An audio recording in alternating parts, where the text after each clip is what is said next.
Hello, what is up mga mom, sir, mom? Ako po si Ralph C. Fry, isang visual artist from Manila, and today we are going to unbox and review the Venomized Iron Man from Maximum Venom na show. So yung show, ang title niya, Marvel Spider-Man Maximum Venom, that you can watch sa Amazon Prime or Disney Plus. Check ko rin yung Disney Plus if meron dun yung, if merong show, if nandun yung show, kasi hindi ko pa na-check. Pero alam ko sa Amazon Prime siya mapapanood. So in the previous video, na-review na natin to si Venomized Thanos. Ngayon naman si Venomized Iron Man. So measure natin yung kanyang height. Before that, thank you very much Laro Anan for sending these action figures for unboxing, review, and customization. So if you want one, you can go to the Facebook page of Laro Anan or Shopee page. So available na to mga mom sir for only 850 pesos each. For size comparison, for size, this is around 7 inches tall. This is around 7.25 inches tall. Marvel Legends, 6 inches tall. Yan. Tapos, si Venom naman, around 7.25 inches tall.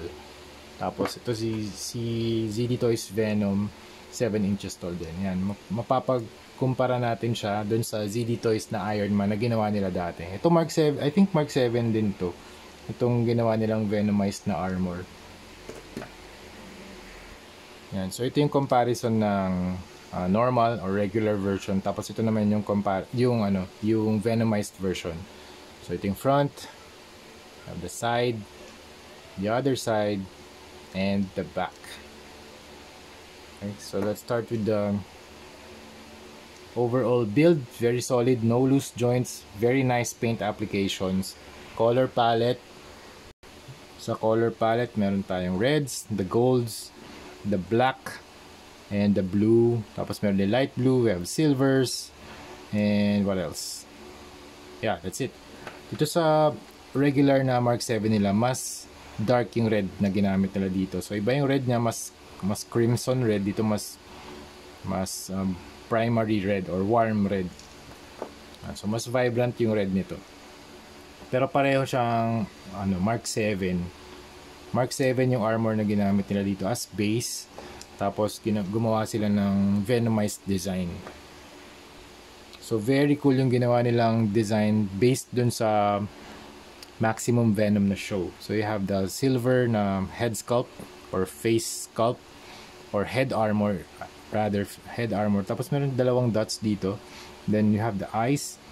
Tapos meron ding mouth.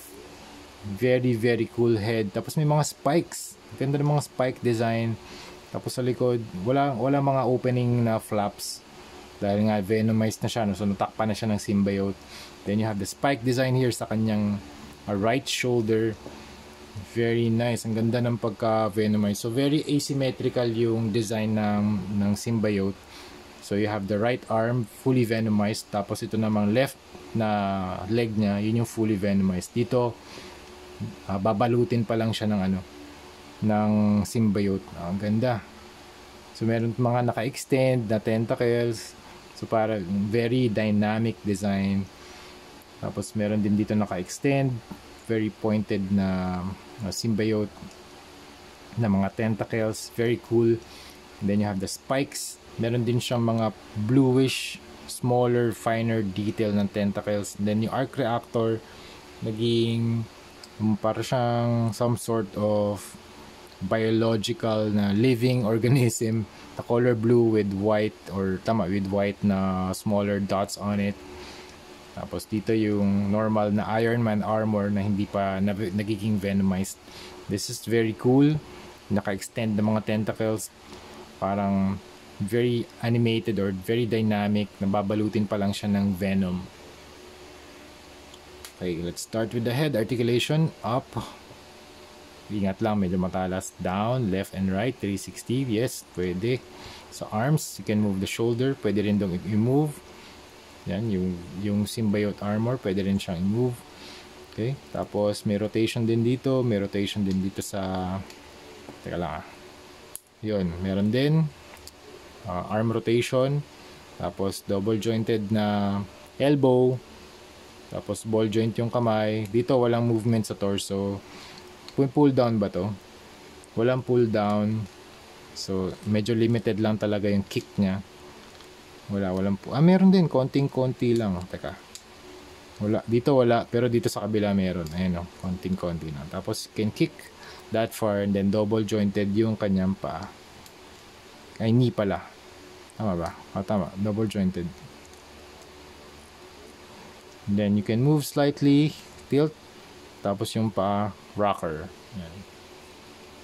Dito naman, merong movement to. Nice. Merong rotation. Tapos double jointed knee. Tama ba? Tama. Pero dito lang ata hanggang 90 degrees lang. Ball joint yung paa. Can move 360 degrees. So that's it mga ma'am sir. Ganun lang yung ating review. Again, thank you very much Laro Anan for sending this action figure for unboxing, review, and customization. Meron nga pala siyang additional na stand. So, meron ditong logo, Spider-Man Maximum Venom na show. It's a rectangular base. Tapos, meron ding spring-loaded na clamp para mahawakan si Iron Man kung gusto niya ng mga dynamic poses. So, that's it. Thank you very much for watching and see you sa next video. Bye-bye!